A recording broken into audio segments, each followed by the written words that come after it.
الحمد لله نحمده ونستعينه ونستغفره ونؤمن به ونتوكل عليه ونعوذ بالله من شرور أنفسنا ومن سيئات أعمالنا من يهده الله فلا مضل له ومن يضلله فلا هادي له ونشهد أن لا إله إلا الله وحده لا شريك له ونشهد أن سيدنا ومولانا محمدا عبده ورسوله أما بعد فأعوذ بالله من الشيطان الرجيم يا أيها الإنسان ما غرك بربك الكريم الذي خلقك فسواك فعدلك في أي صورة ما شاء ركبك كلا بل تكذبون بالدين وإن عليكم لحافظين كراما كاتبين يعلمون ما تفعلون قال النبي صلى الله عليه وسلم كن في الدنيا كأنك غريب أو عابر سبيل أو كما قال عليه الصلاة والسلام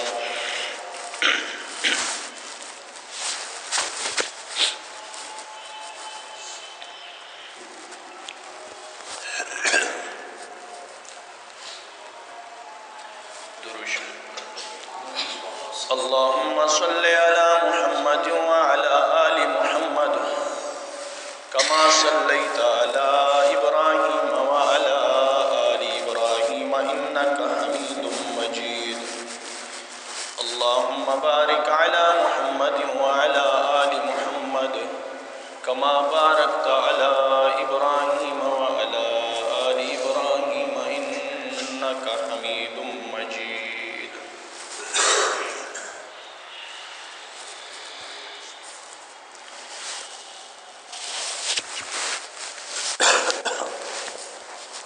عزیز بھائیوں، دوستوں اور بزرگوں،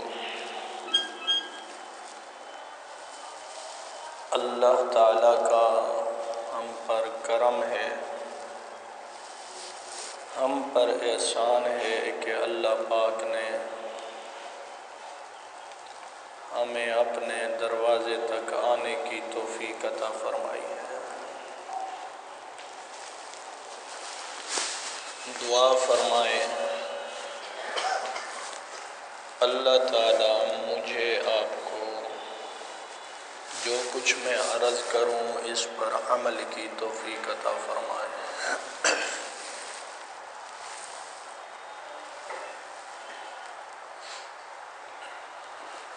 حدیث پاک کے یہ الفاظ ہیں، اللہ کے نبی صلی اللہ علیہ وسلم نے ارشاد فرمایا کہ انسان کے بدن میں ایک گوشت کا ٹکڑا ہے، اگر وہ صحیح ہو جائے تو پورا بدن صحیح ہو جاتا ہے، اگر وہ بگڑ جائے، خراب ہو جائے تو پورا جسم اور بدن خراب ہو جاتا ہے۔ اور پھر فرمایا سنو وہ دل ہے، وہ دل ہے، وہ دل ہے۔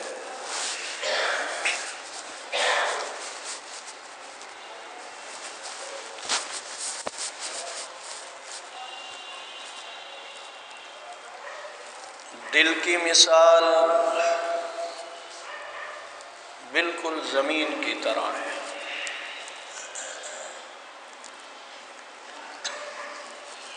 آپ زمین پر جو اگاتے ہو وہ اگے گا، لیکن اس کے لیے یہ شرط ہے پہلے زمین کو بنانا پڑے گا۔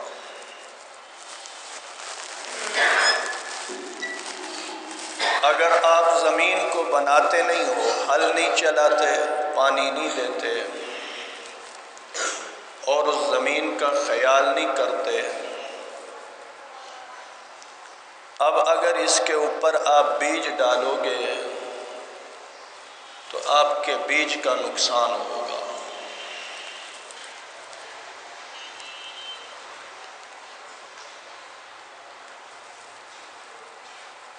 اب اگر کوئی ایسی زمین میں بیج ڈالتا ہے اور پھر امید رکھتا ہے کہ 5-6 مہینے کے بعد میں کاشت کروں گا، تو اس کو تمنا کہتے ہیں، تمنا، اس کو ترجی نہیں کہتے۔ اور تمنا محال چیز کی جاتی ہے، اب یہ کبھی اس کے پاس غلہ نہیں آ سکتا۔ یہ باہر چلا گیا، اس نے دیکھا اسٹیڈیم بہت بڑا ہے، اگر میں اس کے اندر بیج ڈالوں گا تو مجھے بہت غلہ ملے گا۔ تو جب یہ خدا کا بندہ بیج ڈالے گا، زمین اس قابل ہی نہیں ہے، ہل نہیں چلایا، کچھ بھی محنت نہیں ہے، تو اس کو غلہ کہاں سے ملے گا؟ یہ تو اس کا اپنا بیج بھی برباد ہو جائے گا۔ تو پہلی بات یہی ہے کہ آدمی اپنے دل کی زمین کو بنائے تاکہ اس کا دل نیک کاموں کو قبول تو کرے۔ ہماری زمین جو دل کی زمین ہے ایسی بنجر ہوئی پڑی ہے کہ ہمارا دل ہی نہیں کرتا نیک عمل کو۔ گانے سننے کو دل کرتا ہے، فلمیں ہوں، ڈرامے ہوں، غیر محرم پر نگاہ ڈالنی ہو، سود ہو، گناہ کے جتنے کام ہیں، دل دوڑ کے جائے گا، لیکن مسجد میں آنے کے لیے مصیبت ہے۔ تو بات تو یہ ہے کہ ہم نے اس پہ محنت نہیں کی ہے،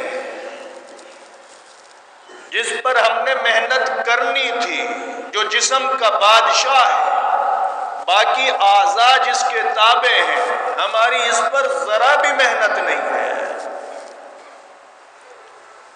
تو اس لیے اللہ معاف کرے، ہم ٹوٹی پھوٹی جو عبادت کرتے ہیں نہ معلوم قبول بھی ہے کہ قبول نہیں ہے۔ ہم نے دل کو بنایا تو نہیں ہے، ایک عادت لگی ہے نماز پڑھنے کی، 2 منٹ کے اندر نماز سے فارغ ہوئے اور بھاگے۔ کیسی نماز پڑھی، کیا پڑھا، میں نے اللہ سے کیا باتیں کی ہیں، کچھ پتہ نہیں ہے۔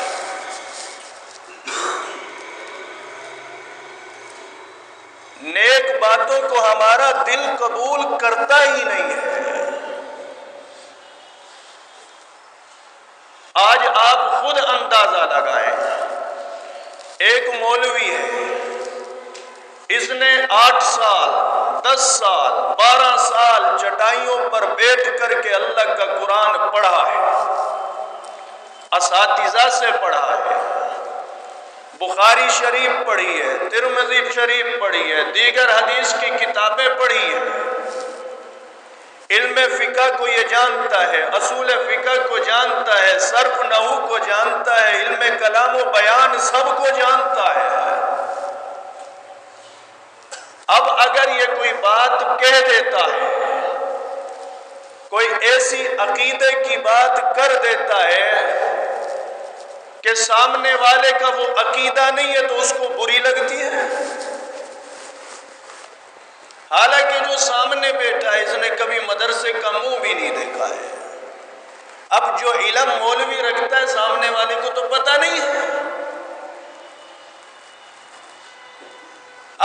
مولوی کے دل میں ڈر نہیں ہے؟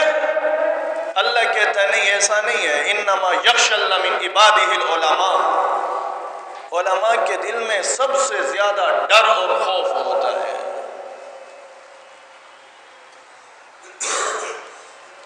لیکن سامنے والا آدمی جب اس کی چاہت کے خلاف یہ بات اس کو بری لگتی ہے، اس کو اچھا نہیں سمجھتا۔ ہمارے پاس ہمارے پیر صاحب حضرت مولانا عبد الرحمن نقشبندی مد ظلہ عالی، وہ تشریف لائے، ان کے جو مرید ہیں وہ تشریف لائے، بات کر رہے تھے۔ انہوں نے ایک بات یہ کی کہ ہمارے ایک مولوی صاحب ہیں، انہوں نے جمعے کا بیان کیا اور جمعے کے بیان کے اندر عقیدے کی بات کی ہے، اور جو صحابہ کے دشمن ہیں ان کے خلاف بات کی ہے کہ یہ صحابہ کو نہیں مانتے ہیں، اور جو صحابہ کو نہیں مانے وہ کامیاب ہو ہی نہیں سکتا ہے، اس قسم کی باتیں کی۔ اب کیا ہوا؟ جمعے کا بیان ہو گیا، بعد میں وہ کمیٹی والے جماعت سے بھی تعلق تھا، تبلیغی جماعت سے تعلق تھا، گشت کرنے کے لیے باہر گئے، تو ایک اسی عقیدے کا آدمی ملا، اس کو دعوت دینے لگے تو وہ کہنے لگا ہم سے آ کے بات کرتے ہو، تمہارا مولوی تو ہمیں برا بھلا کہتا ہے۔ اس نے تو کہا صحابہ کے دشمن جنت میں جائیں گے نہیں، اور آپ ہمیں دعوت دینے آئے ہو۔ اب کیا ہوتا ہے، یہ آدمی پیچھے دوڑا آیا، آ کر کے مولوی کی کلاس لی کہ آپ نے ایسی بات کیوں کی ہے، اچھا خاصا سنایا۔ اب اس کے دل پر مولوی کی بات اثر نہیں کرتی، عام بندہ جو جاہل ہے اس کی بات اثر کر گئی ہے۔ عقیدے کی بات ہوگی، بری تو لگے گی۔ ایک بندے کا عقیدہ صحیح نہیں ہے، ساری زندگی سجدے کرے، نماز پڑھے، روزہ رکھے، عقیدے کے اندر خرابی ہے، یہ بندہ جنت میں جا ہی نہیں سکتا ہے۔ ایک بندے کا عقیدہ صحیح ہے، اعمال نہیں ہے، گناہگار آدمی ہے، اللہ سے توبہ بھی کرتا رہتا ہے، لیکن ایک وقت آئے گا یہ عقیدہ اس کو جنت میں ضرور لے جائے گا۔ میرے نبی صلی اللہ علیہ وسلم نے اپنی دعوت کا آغاز اعمال سے نہیں کیا، عقیدے سے کیا ہے۔ آپ جب صفا پہاڑی پر تشریف لائے، سب سے پہلی بات جو میرے نبی صلی اللہ علیہ وسلم نے کی تھی وہ یہ بات تھی، یا ایھا الناس قولوا لا الہ الا اللہ تفلحون۔ یہ بت پرستوں کے سامنے پہلا بیان ہے، یہ میرے نبی کا پہلا بیان، جو لات کو پوجا کرنے والے، منات کے سامنے جھکنے والے، دنیا کے دل دادا، دنیا کے سامنے جھکنے والے لوگوں کے سامنے آپ کا پہلا بیان یہ ہوا، لوگوں اللہ کے علاوہ کوئی مشکل کشا، حاجت روا، کوئی معبود نہیں ہے۔ خدا کی قسم اسی بیان پر جس نے پتھر مارا وہ میرے نبی کا سگا چچا ابو لہب۔ تو صحابہ نے یہ نہیں کہا آ کر کے کہ یا رسول اللہ آپ نے ایسا بیان کیوں کیا؟ دل کی زمین جب بنی ہوئی ہو، جب یہ بنجر نہ ہو تو پھر ادھر کانٹے نہیں اگیں گے، پھر پھول بھی اگتے ہیں۔ تو پہلے ہم نے اپنے دل کو بنانا، ہمارا دل قبول تو کرے نیک باتوں کو، اچھی باتوں کو ہمارا دل لے تو صحیح کہ کون سی بات اچھی ہے اور کون سی بری ہے۔ میرے نبی کو حکم ہے فاستقم کما امرت ومن تاب معک۔ اے میرے حبیب، آپ نے دعوت دے دی ہے، لوگوں تک پیغام پہنچا دیا ہے، لیکن اس پیغام پر تکلیفیں بھی آئیں گی، مصیبتیں بھی آئیں گی، فاستقم، آپ ڈٹ جاؤ۔ اللہ نے تعریف کی ہے، والعصر ان الانسان لفی خسر، فرمایا تمام انسان خسارے میں ہے، الا الذین آمنوا وعملوا الصالحات، مگر وہ لوگ جو ایمان لائے، اچھے عمل کیے، وتواصوا بالحق وتواصوا بالصبر، اور ایک دوسرے کو حق بات کی نصیحت کرتے رہے، اور اس پر جو تکلیفیں آئیں اس پر صبر کرتے رہے۔ ایسا تو نہیں ہے اگر کوئی مخالف بات آ جائے اور پھر ہم کہیں ایسا کیوں ہو گیا، ایسا تو ہوگا۔ آپ حق بات کرو گے تو کسی کو ہضم ہوگی، کسی کو نہیں ہوگی۔ آپ اگر ڈاکوؤں کے خلاف بات کرتے ہو بری تو لگے گی، سود خور کے خلاف بات کرو بری تو لگے گی۔ میرا ایک ساتھی ہے، ہمارے ساتھ وہ فارغ ہوا، اس کو ایک مسجد ملی، لیکن اس مسجد کے اندر بہت سارے سود خور بھی نماز پڑھتے تھے۔ تو اس ساتھی میرا، وہ عالم ہے، اس کے الفاظ یہ ہیں، کہا کہ جب میں نے بیان کیا سود کے خلاف، قرآن کی آیتیں پڑھی، اپنے پیغمبر حضرت محمد الرسول اللہ صلی اللہ علیہ وسلم کی آیات پڑھی، مسجد والوں نے آپس کے اندر مشورہ کیا کہ دیکھو ہمارے اکثر لوگ بینکوں میں کام کرتے ہیں، سودی کاروبار کرتے ہیں، لیکن یہ مولوی سود خوروں کے خلاف بیان کرتا ہے، آپس میں مشورہ کر کے مجھے مسجد سے ہی نکال دیا۔ قرآن کی آیتیں سنائی تھی نا، سود کے خلاف بات کرو تو بری تو لگے گی، کیوں خود سود میں گرا ہوا ہے۔ شراب خوروں کے خلاف بات کرو تو اس کو تو برا لگے گا، جو جس گناہ میں مبتلا ہے اس کے خلاف آپ بات کرو اس کو برا لگے گا، لیکن اللہ کا بندہ وہ ہے جو اس نیت سے سنتا ہے کہ میں اس پر عمل کروں گا۔ تو اس لیے میرے عزیزو، اگر آپ صحابہ کے دشمنوں کے خلاف بات کرو گے ان کو تو بری لگے گی، قادیانیوں کے خلاف بات کرو بری لگے گی، لیکن اس کا یہ مطلب نہیں ہے کہ پھر حق کہنے سے ہی رک جاؤ۔ اب سود خور کو بات بری لگتی ہے تو کل کو میں سود کے فضائل شروع کر دوں، بابا سود خوب کھاؤ، مزے کرو، یہ کرو، شراب خوب پیو، یہ ہوگا؟ کیا شریعت مجھے اجازت دے گی میں یہ بات کروں؟ تو اس لیے میرے بھائیوں، ہم سوچیں ہم دین سے کتنا دور جا چکے ہیں، آج ہمیں حق بات ہی اچھی نہیں لگتی ہے، دنیا کی بات اچھی ہے، نبی کی نافرمانی میں لوگ پڑے ہوئے ہیں، یہ سب کچھ ہمیں برداشت ہے، لیکن ہمارے نبی کی بات ہمیں اچھی نہیں لگتی۔ ہم دنیا میں اتنے گر چکے ہیں، دنیا کی محبت ہمارے دلوں پہ چھا چکی ہے۔ میں نے آپ کے سامنے حدیث پڑھی، اللہ کے نبی نے فرمایا کن فی الدنیا کأنک غریب او عابر سبیل، دنیا کے اندر ایسے رہو جیسے ایک مسافر آدمی رہتا ہے۔ حضرت ابراہیم ابن ادھم رحمہ اللہ تعالی بہت بڑے یہ بادشاہ تھے، اپنے وقت کے بادشاہ ہیں، ملک ہے، لیکن ایک دفعہ ایک آدمی آیا، ویسے مجذوب سا آدمی تھا، ان کے محل کے اندر آ گیا۔ بادشاہ نے کہا کہاں آتے ہو؟ کہا صحرائے میں آیا ہوں، مسافر خانے میں آیا ہوں۔ بادشاہ کہنے لگے آپ پاگل تو نہیں ہو گئی، آپ کو مسافر خانہ نظر آتا ہے؟ مسافر خانہ یہ تو میرا محل ہے، آپ یہاں کیسے آ گئے؟ تو کہا اچھا مجھ سے غلطی ہو، لیکن ایک سوال میں آپ سے کرتا ہوں، آپ جواب دو گے؟ کہا ہاں ضرور دوں گا۔ کہا آپ سے پہلے یہاں کون رہتے تھے؟ کہا میرا باپ رہتا تھا، اس سے پہلے دادا رہتا تھا، اس سے پہلے پڑدادا رہتا تھا۔ اچھا اب کون رہتا ہے؟ اب میں رہتا ہوں۔ اس کے بعد کون رہے گا؟ میرا بیٹا رہے گا، اس کے بعد بیٹے کا بیٹا رہے گا۔ کہ یہ مسافر خانہ نہیں ہے تو اور کیا ہے؟ یہی تو مسافری ہے۔ اب تیرا باپ بلاؤ اس کو نہیں آ سکتا ہے، چلا گیا، ایک وقت آئے گا تو بھی چلا جائے گا۔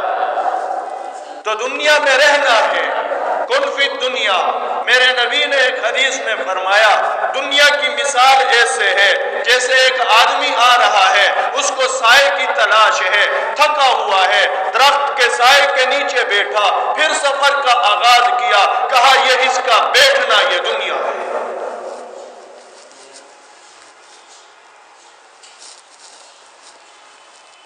تو میں نے عرض کیا مسافروں کی طرح رہنا ہے، نہیں تو ہم غور کریں، ہمارے بڑے چلے گئے، ہم سے چھوٹے بھی چلے گئے، ایک وقت آئے گا ہم بھی چلے جائیں گے۔ ابراہیم ادھم ایک دفعہ اپنے بستر پر سویا ہوا، بادشاہ کا ہے، نرم بسترا ہے، اب اوپر سویا ہوا ہے، پھر اٹھا کہیں کام سے چلا گیا تو باندی نے کہا ذرا میں سو کر کے دیکھوں، بادشاہ کا بستر ہے، اس پہ کتنی راحت ملتی ہوگی۔ اب وہ باندی بیچاری کبھی ایسے نرم بستر پر سوئی نہیں، پہلی دفعہ جیسے سوئی اس کی آنکھ لگ گئی، ادھر نیند آ گئی۔ اب بادشاہوں کو تکبر تو ہوتا ہے، اس نے آ کر کے دیکھا کہ میری باندی ہو کر کے، نوکر ہو کر کے میرے بستر پر، اس نے کوڑا اٹھایا، پیٹنا شروع کیا، روتی رہی، آخر کے اندر جب وہ تھک گیا تو یہ باندی روتے روتے اچانک ہنس پڑی۔ بادشاہ حیران ہوا، کہا پہلے رو رہی تھی اب ہنس رہی ہے، وجہ کیا ہے؟ تو کہنے لگی بادشاہ سلامت، میں روئی تو اس لیے کہ آپ نے مجھے مارا، گھٹ تو نہیں کی، کوڑوں سے مارا ہے، نشان پڑ گئے، اور میں ہنسی اس لیے ہوں، میں ایک دن سوئی ہوں، میری اتنی پٹائی ہوئی ہے، تو روز سوتا ہے، اللہ تیری کتنی پٹائی کرے گا۔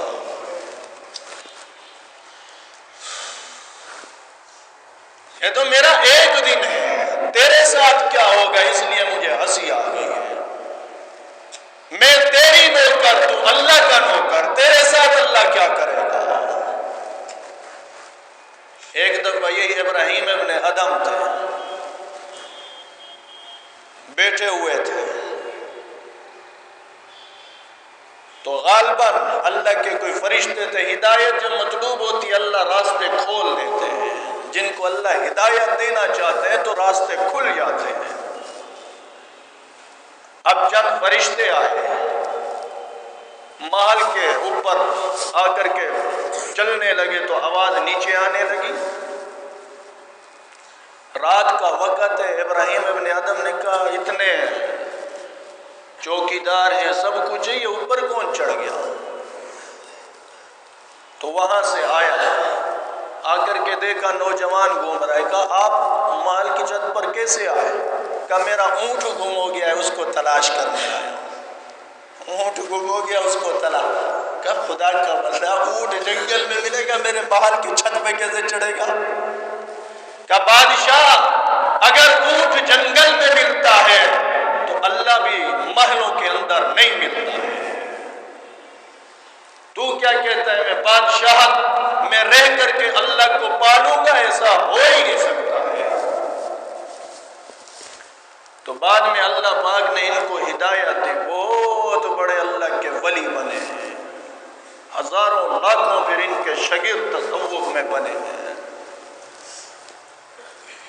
تو اس لیے سب سے پہلے ہم نے دل کو پاک کرنا ہے۔ اللہ کہتے ہیں وَتَكُونُ مَعَ الصَّادِقِينَ، تم نیک لوگوں کے ساتھ ہو جاؤ۔ اگر دل پاک کرنے ہیں، اپنے دل میں اللہ کی عظمت کو بٹھانا ہے، اپنے دل میں اللہ کی محبت کو بٹھانا ہے، فرمایا نیک لوگوں کے ساتھ ہو جاؤ۔ علامہ آلوسی رحمہ اللہ اس کی تشریح میں فرماتے ہیں، فرمایا آلتو ان کے ساتھ مل جاؤ تاکہ تم بھی ان نیک لوگوں جیسے ہو جاؤ۔ تو آدمی جن کی مجلس میں بیٹھے گا تو ان جیسا ہوگا۔ ہماری مجالس دیکھیں کن کی ہیں، ہماری عام حالات کے اندر کیا ہماری مجلسوں میں نیک لوگوں کی باتیں ہوتی ہیں، اللہ کے دین کی باتیں ہوتی ہیں؟ کیا سنت کی باتیں، سنت کی تاکید کی جاتی ہے؟ کیا اللہ کی پڑھائی ہوتی ہے؟ کیا ہم اس حدیث کے مصداق تو نہیں ہیں؟ میرے نبی صلی اللہ علیہ وسلم نے فرمایا وہ مجلس جس کے اندر اللہ کا ذکر نہ کیا جائے وہ خیر پر ہو ہی نہیں سکتی ہے۔ آج ہماری مجلس اللہ کے ذکر سے خالی ہے، ہمارے دل میں جو چیز ہے زبان اس کو نکال رہی ہے، دل میں دنیا بھری ہوئی ہے، اس لیے زبان سے دنیا کی باتیں ہیں۔ اللہ پاک نے اپنے حبیب کو فرمایا وَلَا تَمُدَّنَّ عَيْنَيْكَ إِلَىٰ مَا مَتَّعْنَا بِهِ، اے میرے حبیب ہم نے جو مال دنیا داروں کو دیا ہے آپ ان کی طرف آنکھ اٹھا کے بھی مت دیکھو۔ ایک عورت کو دیکھنے سے اللہ پاک نے منع کیا، فرمایا کل للمؤمنین یغضوا من ابصارہم، اپنی آنکھوں سے عورت کو دیکھو ہی نہیں۔ اور دوسرا اللہ پاک نے اپنے حبیب کو منع کیا، میرے حبیب دنیا داروں کو جو مال دولت دھن یہ ہم نے دیا ہوا ان کی طرف آنکھ اٹھا کے دیکھو بھی نہیں۔ سب سے پہلے یہ آنکھ دیکھتی ہے، پھر اس چیز کی عظمت دل میں آتی ہے۔ آپ اندازہ لگائیں، عورتیں چلی جائیں، اگر آپ غریب ہیں، آپ کی عورت اگر کسی امیر کے گھر میں چلی گئی، اس نے جا کر کے دیکھا ہے بڑا بنگلہ ہے، بہت کچھ ہے، ساز و سامان سب کچھ ہے، پھر آگے گیا او کیسا گھر بنایا ہوا ہے، کیسا گھر ہے۔ اللہ کہتے ہیں ہل ننبئکم بالاخسرین اعمالا، اے میرے نبی میں آپ کو بتا دوں عمل کے اعتبار سے سب سے زیادہ خسارے والے لوگ کون ہیں؟ قرآن ہے۔ آپ کو میں ان لوگوں کے بارے میں بتاؤں، خبر دوں جو سب سے زیادہ خسارے کے اندر ہیں۔ اے میرے اللہ بتا دو وہ کون ہیں؟ فرمایا وہ لوگ ہیں ضل سعیہم، جن کی کوششیں بیکار ہو گئی، فی الحیات دنیا کی زندگی کے اندر، جنہوں نے کوششیں کی ہیں لیکن دنیا کی زندگی کے اندر وہ ساری کی ساری خراب ہو گئی، تباہ ہو گئی۔ وَيَحْسَبُونَ، اور وہ خیال کرتے ہیں کہ یہ لوگ اچھے عمل کر رہے ہیں۔ تو یہ خسارہ ہے۔ میرے حبیب صلی اللہ علیہ وسلم ایک دفعہ ابن عمر کے پاس تشریف لائے، ایسے دیوار گر رہی تھی، حضرت ابن عمر دیوار کو بنا رہے تھے۔ آپ نے پوچھا عمر، اے ابن عمر کیا کرتے ہو؟ کہا دیوار گرنے والی ہے اس کو بنا رہا ہوں۔ آپ نے فرمایا اے ابن عمر، موت اس دیوار کے گرنے سے زیادہ قریب ہے۔ اور ہمارے گھر دیکھو کتنے بڑے بڑے ہم نے گھر بنا رکھے ہیں، یہ بھی حدیث پاک کے اندر قیامت کی ایک علامت ہے۔ آپ نے فرمایا جب قیامت نزدیک ہوگی تم دیکھو گے لوگ بڑے بڑے بنگلے بنائیں گے، اونچے اونچے محلات بنائیں گے۔ اور یہ بھی حدیث پاک کے اندر ہے، فرمایا جو آدمی ضرورت سے زیادہ مکان بنائے گا قیامت کے دن سارا اس کے کندھے پر لادا جائے گا۔ یہ بھی میرے نبی صلی اللہ علیہ وسلم کی حدیث ہے، فرمایا سب سے بدترین خرچہ وہ ہے جو عمارت پر کیا جائے۔ یہ حدیثیں ہمیں پتہ ہی نہیں، ہم نے کبھی اس طرف توجہ ہی نہیں دی ہے۔ ہماری دل کے اندر دنیا بھری ہوئی ہے، مال و متاع کی محبت بھری ہوئی ہے، ہم نے کبھی اپنے اللہ کو سوچا ہی نہیں ہے، کبھی اللہ کا ذکر کیا ہی نہیں ہے۔ بعض حضرات تو نماز پڑھتے نہیں، جو پڑھتے ہیں ان کو پتہ نہیں ہوتا کہ میں پڑھ کیا رہا ہوں۔ تو اس لیے ضرورت ہے، ہمارے اندر یہ ضرورت ہے ہم اللہ کے دین کو سیکھیں۔ یہ ہماری زندگی چند روزہ زندگی ہے، کوئی پتہ نہیں ہے اسرائیل علیہ السلام کب آ جائے، کب ہمیں اس دنیا سے جانا پڑے، کب ہمیں اس دنیا کو چھوڑنا پڑے۔ ہمارے بڑے چلے گئے اور ہم سے چھوٹے بھی بہت سارے چلے گئے۔ ایک وقت آئے گا فرشتہ ہمیں بھی لے جائے گا، روتے رہ جائیں گے پیچھے والے، لیکن وہ چھوڑنے والا نہیں ہے۔ قل متاع الدنیا قلیل، فرمایا میرے حبیب صلی اللہ علیہ وسلم ان کو بتا دو دنیا بہت تھوڑی ہے۔ تؤثرون الحیات الدنیا والآخرۃ خیر وابقی، تم دنیا کی زندگی کو ترجیح دیتے ہو، حالانکہ آخرت کی زندگی بہتر بھی ہے، ہمیشہ بھی رہنے والی ہے۔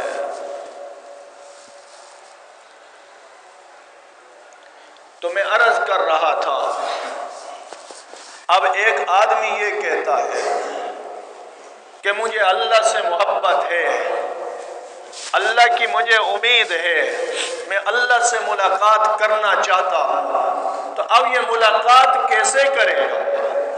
ایک آدمی نے اگر کراچی جانا ہے تو یہ راستہ پکڑے گا، کھپرو جانا ہے تو یہاں سے جائے گا۔